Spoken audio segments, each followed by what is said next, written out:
بسم اللہ الرحمن الرحیم۔ اسلامی تاریخ رسول اللہ صلی اللہ علیہ وسلم کی یتیمی۔ حضور صلی اللہ علیہ وسلم کی پیدائش سے پہلے والد ماجد عبداللہ کا مدینہ میں انتقال ہو گیا تھا۔ آپ صلی اللہ علیہ وسلم یتیمی کی حالت میں پیدا ہوئے۔ جب عمر مبارک 6 سال کی ہوئی تو والدہ سیدہ آمینہ آپ کو لے کر اپنے رشتہ داروں سے ملنے جلنے مدینہ منورہ چلی گئیں۔ واپسی میں مقامی ابوا میں بیمار ہوئیں اور وہیں انتقال فرما گئیں۔ اب آپ صلی اللہ علیہ وسلم اپنی محبوب ماں کی شفقت و محبت سے بھی محروم ہو گئے۔ اس کے بعد دادا عبد المطلب کی شفقت میں پلے بڑھے۔ وہ آپ صلی اللہ علیہ وسلم کو دل و جان سے زیادہ چاہتے تھے، کسی وقت بھی آپ سے غافل نہیں رہتے اور کعبہ کے سائے میں اپنے ساتھ بٹھاتے تھے، جبکہ خاندان میں سے کسی اور کو ان کے ساتھ بیٹھنے کی ہمت نہیں ہوتی تھی۔ مگر 2 سال بعد صرف 8 سال کی عمر میں آپ کے دادا عبد المطلب بھی دنیا سے چل بسے۔ اس طرح یتیم محمد بن عبداللہ کے سر سے مشفق دادا کا سایہ بھی اڑ گیا۔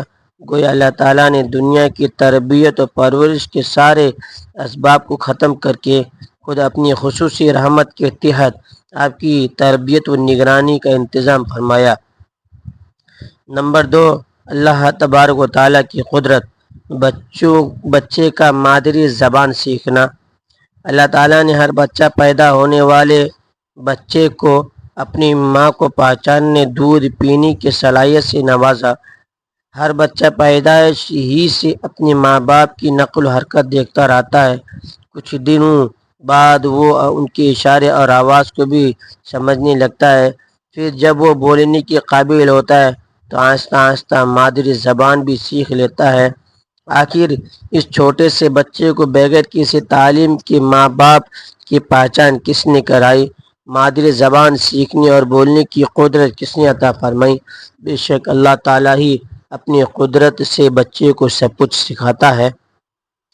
نمبر 3، ایک فرض کے بارے میں۔ نیکیوں کا حکم کرنا اور برائیوں سے روکنا۔ رسول اللہ صلی اللہ علیہ وسلم نے فرمایا، قسم ہے اس ذات کی جس کے قبضے میں میری جان ہے، تم پر ضروری اور لازم ہے کہ بھلائیوں کا حکم کرو اور برائیوں سے روکو، ورنہ قریب ہے کہ اللہ تعالیٰ گنہگاروں کے ساتھ تم سب پر اپنا عذاب بھیج دے۔ خلاصہ، نیکیوں کا حکم کرنا اور برائیوں سے روکنا امت کے ہر فرد پر اپنی حیثیت اور طاقت کے مطابق لازم اور ضروری ہے۔ نمبر 4، ایک سنت کے بارے میں۔ بچوں کو سلام کرنا۔ حضرت انس بن مالک رضی اللہ تعالیٰ عنہ بچوں کے پاس سے گزرے تو بچوں کو سلام کیا اور فرمایا، آپ صلی اللہ علیہ وسلم سے بھی اس طرح کیا کرتے تھے۔ خلاصہ، بچوں کو سلام کرنا آپ صلی اللہ علیہ وسلم کی سنت ہے، تاکہ بچپن سے ہی ایک دوسرے کو سلام کرنے کی عادت بنے۔ نمبر 5، ایک اہم عمل کی فضیلت، بیمار کی عادت کرنا۔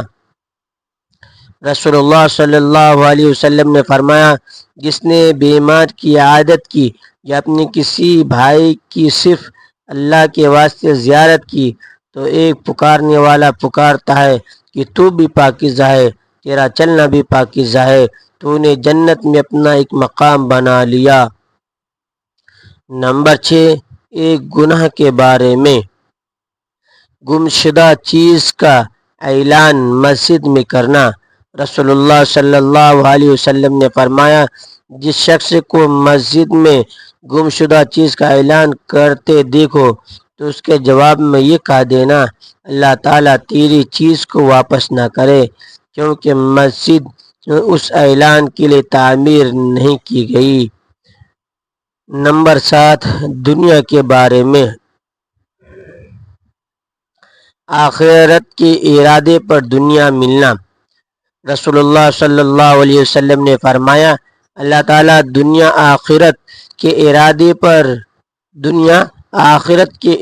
پر دیتا ہے اور دنیا کے ارادے پر آخرت دینے سے انکار کر دیتا ہے۔ نمبر 8، آخرت کے بارے میں۔ قیامت کے دن کسی کو مخالفت کا اختیار نہ ہوگا۔ قرآن میں اللہ تعالیٰ فرماتا ہے قیامت کے دن سب لوگ بغیر کسی کجی اور مخالفت کے ایک پکارنے والے فرشتے کے پیچھے چلیں گے اور تمام آوازیں رحمان کے سامنے پست ہو جائیں گے۔ پاؤں کی آہٹ کے سوا اس روز تم کچھ نہ سنو گے۔